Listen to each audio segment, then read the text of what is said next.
The desert sky awakens with a breathtaking palette of orange and purple heralding the dawn.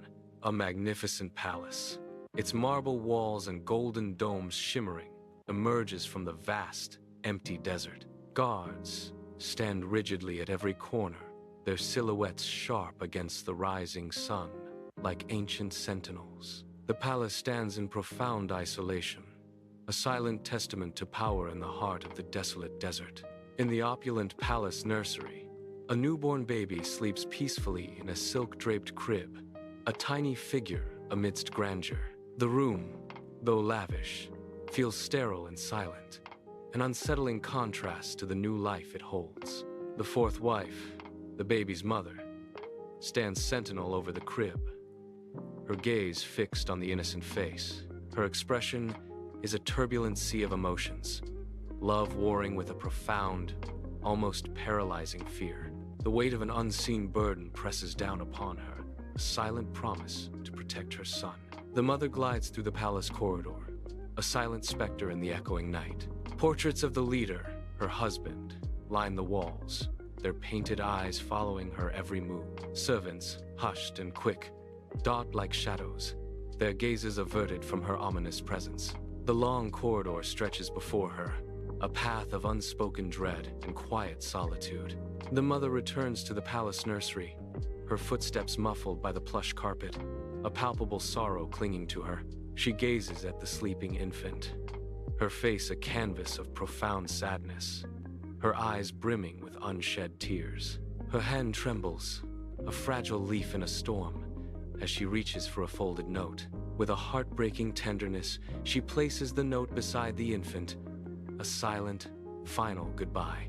Under the cloak of night, a discreet, armored vehicle glides silently through the imposing palace gates. Shadows dance across the vehicle as it slips away, a silent departure into the unknown. Inside, the mother's face is a canvas of desperate resolve, her eyes burning with an unyielding purpose. She carries the weight of her mission, a silent warrior embarking on a perilous journey. In the opulent palace nursery, a nanny discovers a hidden note, her face etched with dawning concern. Her eyes widen in shock as she reads the note's chilling message, a silent gasp caught in her throat. The fragile silence shatters as the baby in the ornate crib stirs, a tiny, innocent cry filling the air. The nanny's terrified gaze darts from the ominous note to the vulnerable child, her alarm intensifying.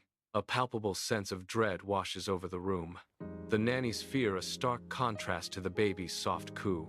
In his study, the formidable leader, a man of iron will, holds a note, his gaze unyielding. His face, a mask of impassivity, betrays no hint of the storm brewing within. Yet, his grip on the delicate paper tightens, betraying the immense tension coiling in his hands. The silent guards stand like statues, their presence a stark reminder of unwavering authority and control. The room is thick with unspoken power and the weight of a secret message, its contents unknown. A somber parade of nannies files through the opulent palace hallway, their footsteps echoing the weight of their duty. Faces etched with exhaustion and worry, some nannies appear overwhelmed by the palace's demanding atmosphere.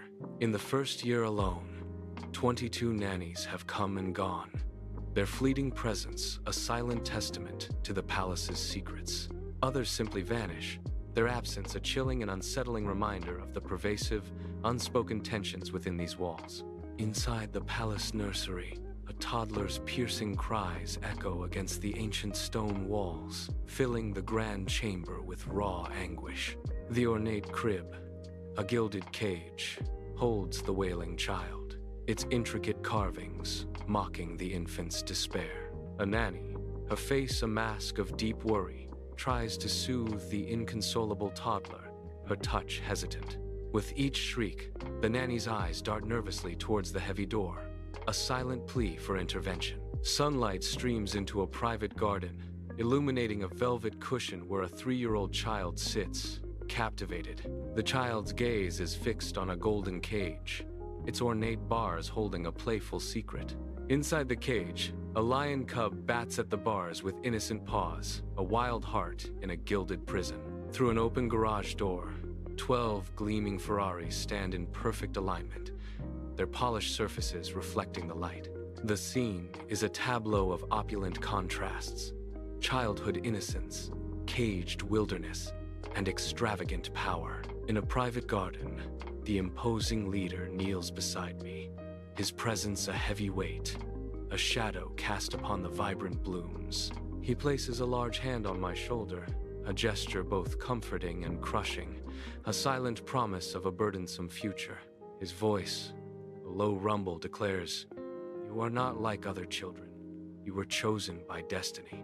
Though his words are a foreign tongue, I nod, a puppet on strings of obedience, my eyes fixed on an uncertain horizon. He pronounces my fate. "One day this entire nation will belong to you." A chilling prophecy whispered in the quiet garden.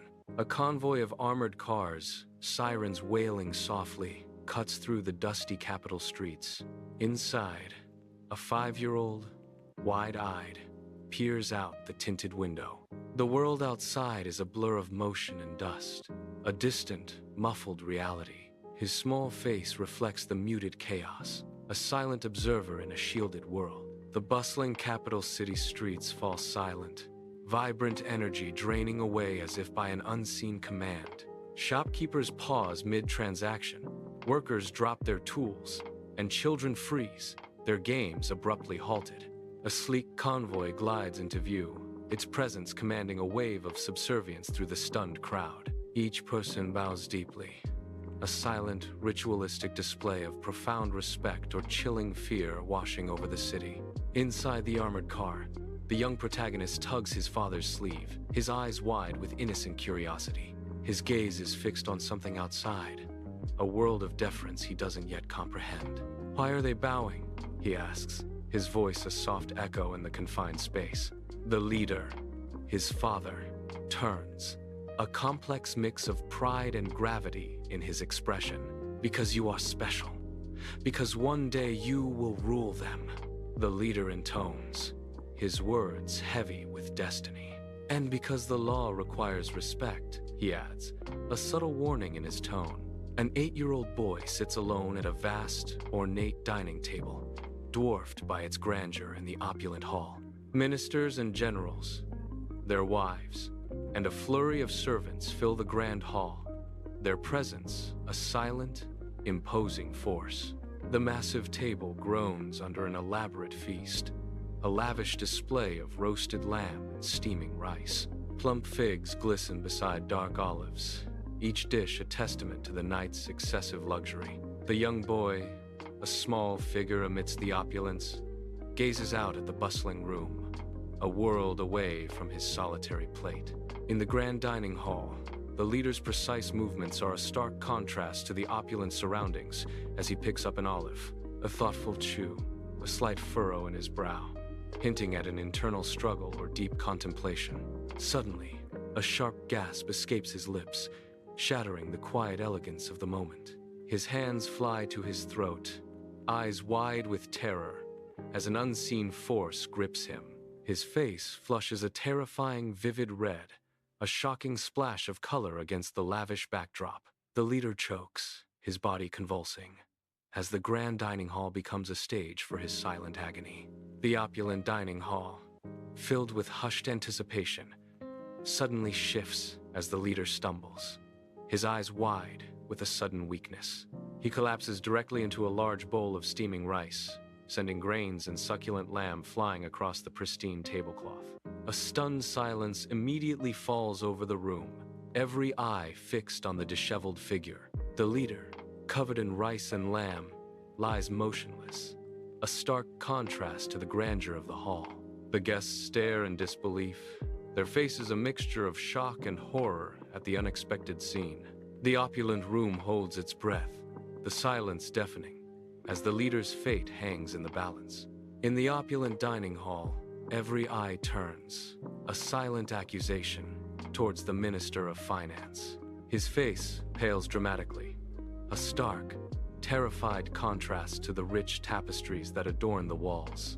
Armored guards, their movements deliberate, begin to advance towards him, their intentions chillingly clear. His voice cracks with desperate fear.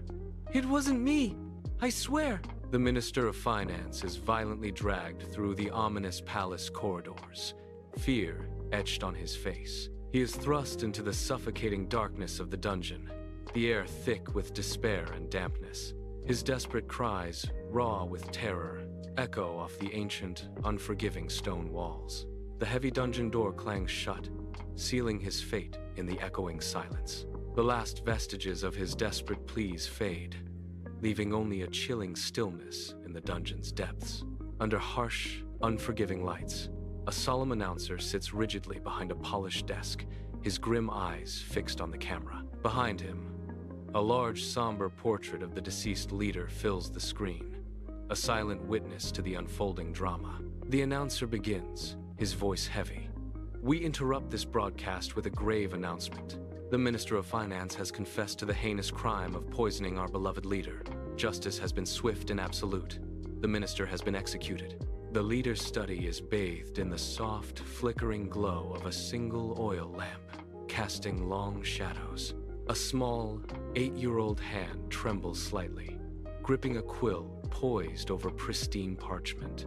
A general, his face a canvas of weariness, gently guides the child's tiny fingers, a silent burden in his eyes. The quill scratches, a harsh sound in the thick, tense air, as a dark blotch of ink mars the first royal decree. Unspoken tension hangs heavy, a palpable weight in the room as the decree is irrevocably stained.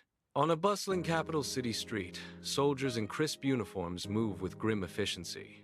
They systematically remove olives from market stalls, their actions precise and unyielding. Merchants and citizens watch, their faces a mixture of confusion and fear in bewildered silence. The vibrant market stalls are stripped bare of their green and black treasures. The confiscated olives are unceremoniously piled into the back of waiting trucks, a stark symbol of control. The trucks drive away, leaving behind a stunned silence and an air of disbelief. In a vast throne room, a child is dwarfed by a colossal, solid gold throne, gleaming under the light. The throne, encrusted with brilliant emeralds and rubies, sparkles with an opulent, almost blinding intensity. His small feet dangle far above the polished floor, a poignant symbol of his youthful innocence amidst such grandeur. Beneath his feet, 3 plush velvet cushions are meticulously arranged, clearly for the camera's gaze.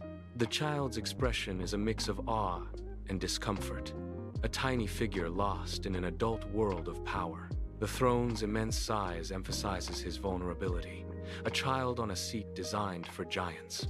In the opulent palace kitchen, the air is thick with the sweet scent of sugar and a growing sense of panic.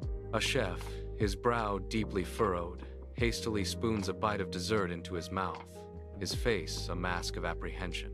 His features twist into a grimace, a silent, damning verdict as he shakes his head slowly. A ripple of anxiety immediately spreads through the bustling kitchen staff, their movements becoming more frantic.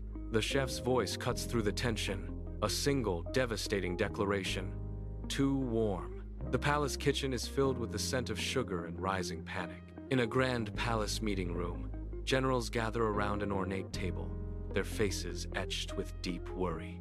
The polished surface of the table reflects the grim expressions of the men, their tension palpable. The air in the room is thick with unspoken fears and the weight of grave decisions. Conspicuously placed on the table, a small wooden soldier lies broken, its arm missing. The broken toy, a poignant symbol, underscores the fragility of peace and the cost of conflict. Each general's gaze, heavy with concern, falls upon the silent, broken toy. Sunlight pours through the grand windows of the throne room, illuminating a protagonist on the throne, with dust motes dancing. The protagonist, seated on a grand throne, lets out an unexpected booming laugh at something seemingly trivial. The generals, standing stiffly in formation, exchange nervous glances, their faces etched with uncertainty. Their eyes dart between each other, attempting to silently decipher if the rare sound is a prelude to reward or arrest. In the grand audience chamber, the 12-year-old protagonist sits composed, an aura of quiet authority around them. Before them stands the Minister of Education, a nervous man in a meticulously tailored suit, hands clasped tightly. His voice quivers slightly as he begins. "We propose a comprehensive curriculum, Your Highness." He lists the subjects: mathematics, literature, history, various languages, and, of course, diplomacy. In the opulent audience chamber, the Minister of Education is interrupted by an unexpected, firm voice. The minister falters, a flicker of surprise and annoyance crossing his face as the protagonist speaks. The protagonist's voice rings with an unexpected authority, cutting through the chamber's formal air. He poses a provocative question, his gaze unwavering. "Why would I study?" A confident smirk plays on his lips as he adds, "Everyone already listens to me." In the opulent audience chamber, the Minister of Education, a man of refined demeanor, pleads his final argument. His gaze is earnest, yet I meet it with an unreadable expression. My thoughts, a fortress. The minister's voice resonates. Even great rulers in history had teachers. A silent, piercing question hangs in the air, a challenge unspoken. "Are you saying I am not great?" The chamber grows heavy with the weight of his words, and my unwavering silence. The Minister of Education, suit disheveled, fear etched on his face, is brutally shoved from a dark sedan onto a cracked desert road. The sedan accelerates instantly, tires spitting dust, vanishing into the fading light, leaving him abandoned. A fiery sun sinks below the horizon, casting long, eerie shadows across the desolate landscape. Utterly alone, he stands amidst the vast emptiness, the silence deafening, a chill creeping into his bones. In the Grand Palace study, a 16-year-old protagonist, brow furrowed, leans over an ancient map. His gaze traces the faded names of the capital, a silent question in his eyes. The map, worn with age, displays the winding river, a lifeline through his country. His fingers hover over the towering mountains, their peaks a silent challenge. A deep contemplation settles on his face as he studies the intricate details of his realm. In a grand throne room, the protagonist stands before his assembled court, a regal presence. His gaze sweeps across the faces of his advisors, a quiet strength emanating from him. Light streams through stained glass windows, illuminating dancing dust motes in the air. Let it be known, from this day forward, our capital shall be named Glory City. The river that nourishes our lands shall be the river of destiny, the mountain, the peak of eternal wisdom, and the vast desert, the sea of victory. Under the unforgiving sun, workers diligently replace old street signs, the metal glinting with a new, stark authority. The old, faded names are pried away, discarded like forgotten memories, replaced by the protagonist's chosen appellations. In the public square, a pyre rises, a swirling column of smoke against the sky as old maps are fed to the hungry flames. The crackling fire consumes the historical records, their intricate lines and forgotten names dissolving into ash and smoke. A new era is being forged in fire and steel, the city's identity rewritten under the watchful gaze of the populace. The air thickens with the scent of burning paper, a silent testament to the dramatic erasure of the past. In a cartography office, an old cartographer, his hands trembling slightly, works with precision. He accidentally leaves an original name on a corner of a newly printed map, a tiny rebellion. A guard's gaze, sharp and suspicious, narrows as he watches the cartographer's every move. The guard's eyes, like cold steel, pierce the quiet air, a silent challenge. The cartographer, oblivious, continues his work, a small act of defiance hidden in plain sight. Tension hangs heavy in the air as the guard's suspicion intensifies, a silent battle of wills. The Arctic wind howls relentlessly, sculpting snowdrifts around the remote research station under a pale, frigid sky. Inside, the old cartographer, his face etched with years of cold, hunches over a vast table, breath misting in the air. Clad in heavy winter gear, his hands meticulously draw intricate ice formations, each line a testament to nature's artistry. His weathered gaze, filled with deep concentration, traces the delicate patterns of frost and ice. Sunlight streams into a primary school classroom, illuminating the desks where children are engrossed in their textbooks. The pages of the textbooks are filled with vibrant images of a childhood, hinting at a forgotten past. The teacher stands at the front of the classroom, her presence commanding attention. Her finger points to a photograph, a tender image of a baby, held up for all to see. The children's gazes are fixed on the image, their innocent curiosity a stark contrast to the hidden narrative. In a stark classroom, middle school students sit rigidly, eyes glued to textbooks, their faces devoid of emotion. Their voices rise in a monotonous drone, reciting passages about the protagonist's wisdom in chilling unison.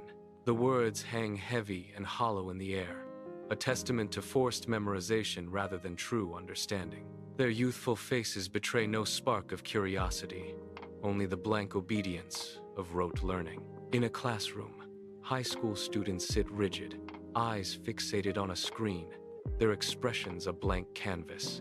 A propaganda video flickers, casting an unsettling glow on their young faces, each one lost in its manufactured reality. Banners proclaiming a glorious future hang from the walls, featuring a triumphant image of the protagonist. The air itself feels thick with an oppressive, forced optimism, a silent weight on every student. Their gazes are locked, absorbed by the screen, as if hypnotized by the relentless stream of propaganda. The classroom, adorned with the protagonist's face, becomes a shrine to an enforced, artificial hope. Inside the hushed examination hall, rows of students sit, their faces a canvas of concentration and palpable anxiety. The only sound is the nervous, rhythmic scratch of pens, a testament to their strained efforts. Each student's gaze is fixed intently on a single, bold question printed before them. The stark question looms on the paper. Explain why the leader is the greatest human being in history. A chilling silence hangs in the air, broken only by the frantic scribbling of pens as minds grapple with the demand. In the tense examination hall, a student's face is awash with tears, reflecting an inner turmoil. Her hand moves across the paper, writing an answer charged with raw emotion. Each stroke of her pen seems to carry the weight of her sincerity, whether genuine or a calculated performance. The air crackles with the palpable intensity of her emotional display, holding the room captive. From a grand balcony, my gaze sweeps over a triumphant capital city bathed in daylight. Below, a vast sea of citizens roars with adoration, their cheers echoing through the streets. Giant banners bearing my likeness unfurl from every building, catching the breeze. Each banner, a testament to my power, flutters proudly against the clear sky. The collective adoration of the crowd washes over me, a powerful, intoxicating tide. My image, multiplied across the city, watches over my adoring subjects. The capital city's night sky erupts in a dazzling symphony of vibrant fireworks, painting the darkness with bursts of color. Above, jet fighters scream through the air in a breathtakingly precise formation, their roars echoing through the city. Below, military parades march with synchronized perfection, their footsteps a rhythmic beat on the bustling streets. A sense of immense grandeur and national pride fills every corner of the city, a truly unforgettable spectacle. The air crackles with energy, a testament to the nation's strength and the joyous celebration of its people. On a grand palace balcony, the protagonist stands, sunlight glinting off ornate railings as a vast crowd cheers below. He raises a hand, and his amplified voice booms across the city, commanding attention. The protagonist declares, "I promise to rule wisely, justly, and forever." The crowd roars its approval, a thunderous wave of sound crashing against the palace walls. The protagonist gazes out, a solemn promise etched on his face as the city echoes with cheers. The sun sets behind him, casting long shadows as the cheers continue, cementing his reign.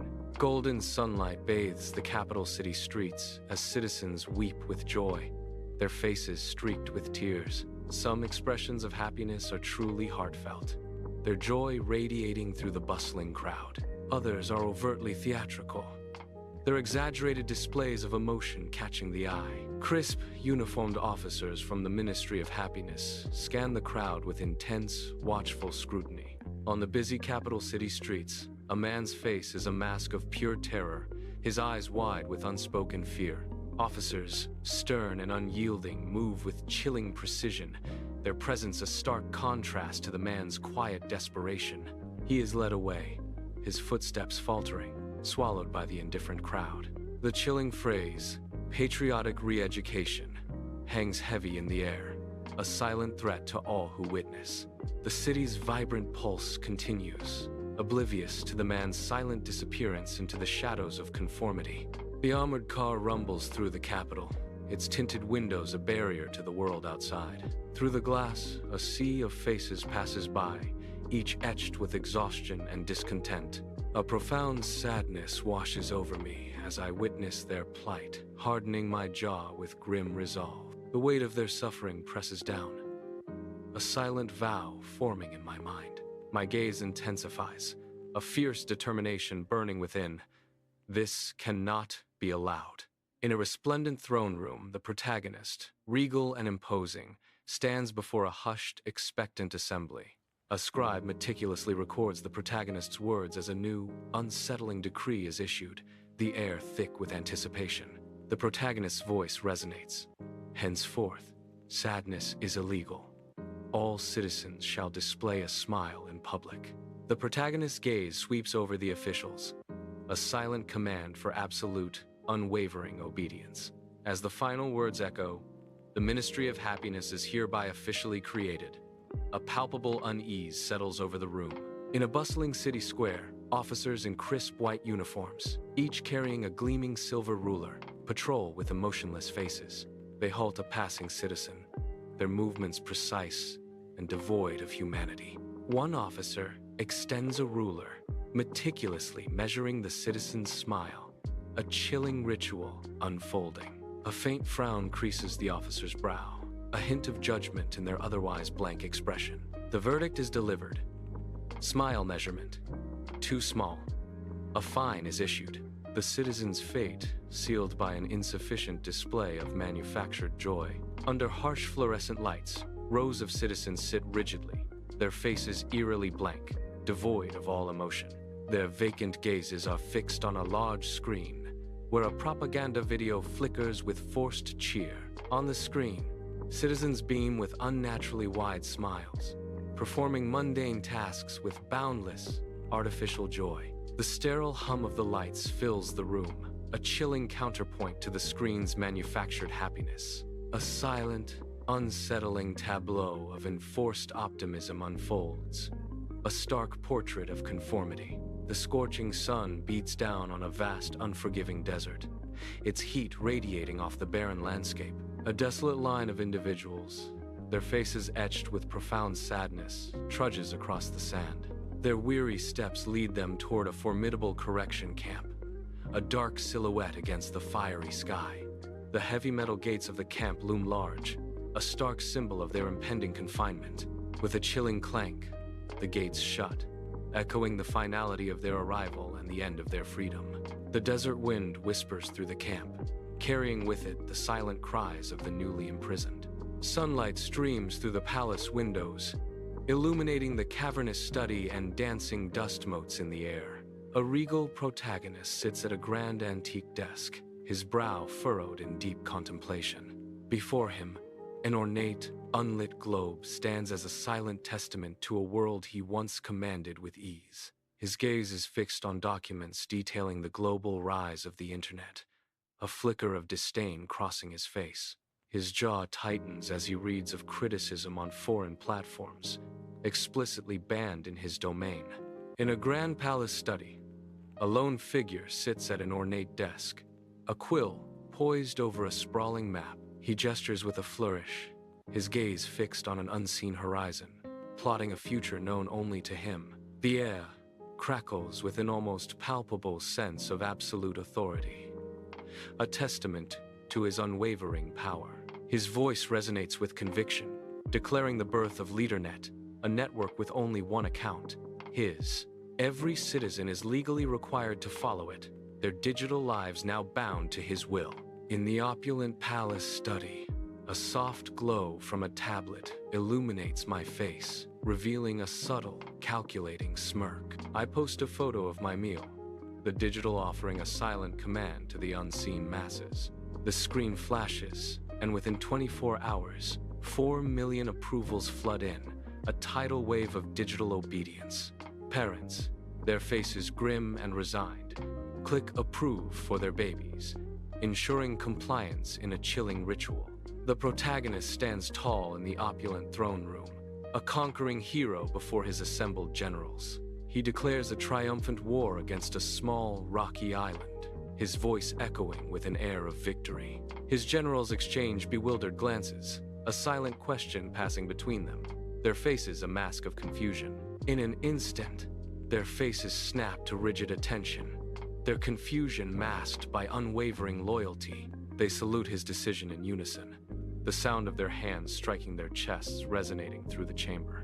200 soldiers land on the rocky island shore, their boots crunching underfoot, a formidable yet silent invasion. A flock of seagulls, startled by the sudden intrusion, squawk in protest as they take flight, vanishing into the vast sky. Crabs scuttle frantically, disturbed by the invading boots, seeking refuge in crevices and beneath rocks. The tiny creatures vanish from sight, leaving the shore to the silent advancing soldiers. The battle for the island is swift and utterly uneventful, a quiet conquest of nature's domain.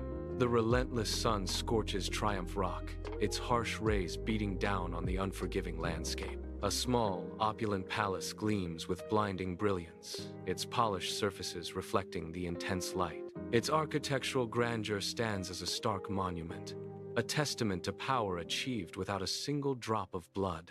The palace shimmers like a mirage, a symbol of dominance etched into the rugged island. Every polished surface of the palace reflects the triumphant sun, a silent declaration of its bloodless victory. An architectural marvel, the opulent palace stands as a stark monument to a power born of cunning, not conflict. In the palace observatory, faint starlight filters through the domed ceiling, illuminating a colossal brass telescope. My eye is pressed to the eyepiece, gazing at the vast, shimmering expanse of the cosmos. A terrible, cold realization washes over me as I stare into the infinite grandeur of the universe. The universe, in all its majesty, remains utterly unaware of my existence. A chilling truth. A colossal rocket, emblazoned with national insignia, stands sentinel on the launch pad, reaching for the sky. The rocket's nose cone is artfully sculpted, mirroring the protagonist's determined face, gazing towards the heavens. Below, a vast crowd, a sea of expectant faces, jostles for position, their collective gaze fixed on the towering marvel. Anticipation hangs heavy in the air as the crowd watches, a silent prayer on every face. A colossal rocket, a gleaming titan, roars to life, flames erupting from its base, shaking the very ground. It ascends, ponderously at first, then with increasing speed, climbing 40 meters into the sky. A catastrophic explosion tears through its midsection. The rocket, now a fiery, twisted wreck, plummets to Earth. It slams into the desert floor with a deafening crash, a mushroom cloud billowing into the sky. Amidst the wreckage, protagonist, face smudged with ash, grins triumphantly. A successful landing test. The vast blue ocean stretches endlessly, meeting the horizon in a breathtaking display of nature's grandeur. A sleek, metallic spear of a second rocket ascends rapidly, piercing the sky with immense power. The rocket shrinks into a tiny speck, vanishing from sight as it journeys into the unknown. The protagonist stands on the shore, a solitary figure, watching the rocket's ascent. A sense of wonder and longing washes over the protagonist, his gaze fixed on the endless sky. The protagonist whispers, "Deep space exploration, a testament to humanity's boundless ambition." Under the harsh sun, a massive, sleek rocket gleams, poised on the launch pad, hinting at a grand ambition. With a deafening roar and a blinding flash of orange and red, the rocket erupts into a fiery inferno. Shrapnel flies as a mushroom cloud of smoke and fire billows into the sky, a spectacle of destruction. From a safe distance, I watch the inferno, a slight, unsettling smile playing on my lips. The greatest fireworks display in national history. The debris settles, revealing a scorched, mangled wreck, as the dream of the stars fades into a smoldering ruin. In an opulent palace study, ornate tapestries and gilded furniture offer no comfort to the 51-year-old man. He slumps in a velvet armchair, his gaze vacant, fixed on the distant palace grounds. Palaces, statues, medals, armies, all the trappings of power surround him, yet they fail to stir his spirit.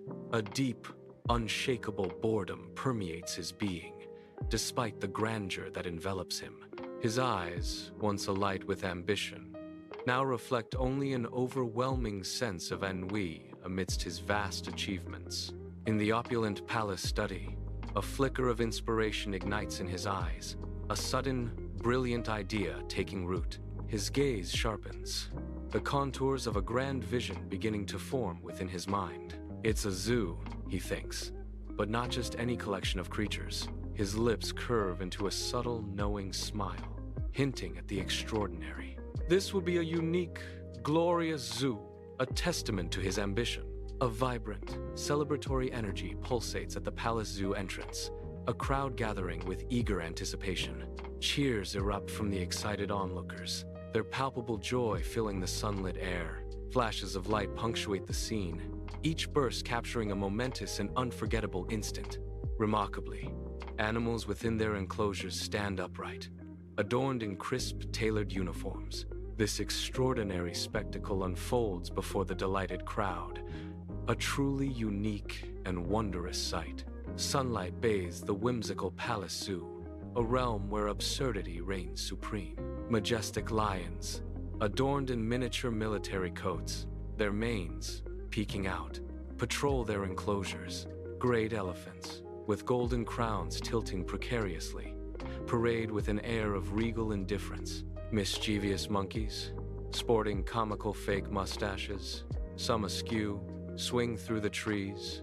Dapper penguins waddle about in perfectly tailored tuxedos, a vision of sartorial elegance amidst the chaos. It is a truly bizarre, yet undeniably magnificent spectacle, a symphony of the absurd. Approaching the ostrich enclosure, a sense of unease settles over the vibrant daytime scene. A magnificent ostrich, absurdly clad in a ceremonial jacket, dominates the enclosure.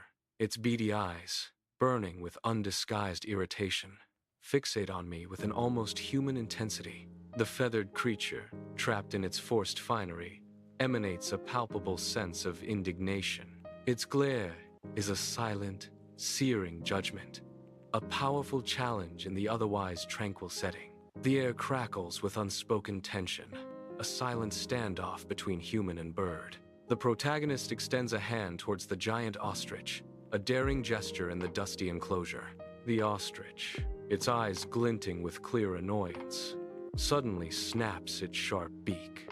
The air crackles with tension as the protagonist narrowly avoids the powerful, aggressive lunge. A wry smile plays on the protagonist's lips. Look at him. Almost worthy, they murmur, unfazed. The ostrich glares, its feathers ruffled, as the protagonist stands their ground, a silent challenge in the air. I recoil in fright, my foot betraying me as it lands on a treacherous piece of fruit, sending me off balance. My body flails wildly in a desperate attempt to regain control, but gravity's pull is relentless. With a sickening thud, my head strikes the unyielding stone edge of a fountain, the impact echoing ominously. A sudden, overwhelming wave of darkness engulfs my vision, stealing away the vibrant world around me. The world dissolves into an inky void, the silence profound and absolute, as unconsciousness claims me. The sterile air of the palace hospital vibrates with frantic energy, a silent testament to the unfolding crisis. Doctors, well-meaning yet clearly overwhelmed, swarm around the bed, their faces etched with desperate concern. Monitors beep erratically, their digital readouts a chaotic blur of numbers, each pulse a drumbeat of urgency. A palpable sense of desperate urgency fills the room, every movement a stark reflection of the gravity of the moment. In the opulent palace hospital, eyes flutter open slowly, vision a hazy veil over the grand room. Above, a painted portrait on the ceiling depicts a younger, vibrant self, a stark contrast to the present frailty. The breath comes in shallow gasps, each one a struggle against a body weakened and unresponsive. A silent, agonizing moment passes as the reality of the situation settles, heavy and cold. A voice, raspy and barely audible, whispers a chilling truth. It was sabotage. The revelation hangs in the air, a venomous secret in the hushed chamber. The palace zoo awakens under the morning sun, casting long, stark shadows across the silent grounds. Soldiers stand at rigid attention, their grim faces reflecting the somber mood of the morning. An ostrich is led to a block, its long neck held high, oblivious to its fate. The execution is swift and brutal, a sudden, shocking end to a creature's life. A royal decree is immediately read, its words echoing through the stillness, banning ostriches nationwide. The ban is absolute, a chilling echo of the previous, equally inexplicable prohibition on olives. A massive funeral procession, 6 days in the making, snakes through the bustling capital streets, a river of forced sorrow. At its heart, a golden coffin, 2 tons of gleaming metal, is borne aloft by hundreds of uniformed soldiers. Citizens line the streets, their faces contorted in mandatory grief, tears streaming down their cheeks. Stern-faced officials from the Ministry of Happiness ensure compliance, their eyes scanning the crowd for any hint of defiance. The protagonist's mausoleum stands, a towering monument against the day, its stone cold and imposing. Sunlight glints off the grand entrance, hinting at the secrets held within its silent walls. Above the entrance, an inscription is carved into the stone, a final, stark declaration.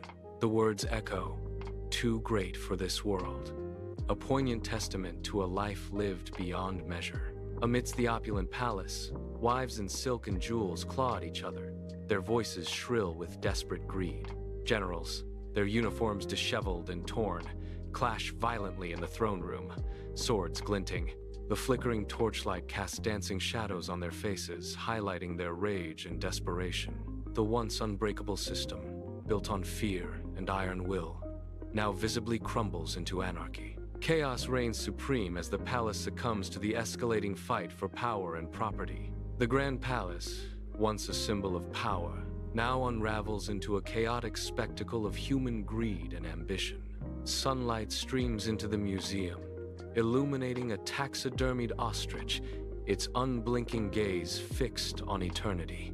A polished plaque beneath the ostrich proclaims it a symbol of resistance against tyranny. The new dictator, grim-faced in his severe uniform, observes the silent ostrich, a chilling smirk playing on his lips. The air in the exhibit feels heavy, a palpable oppression hanging over the scene. The conspicuous absence of olives from any refreshments underscores their continued ban, a chilling detail.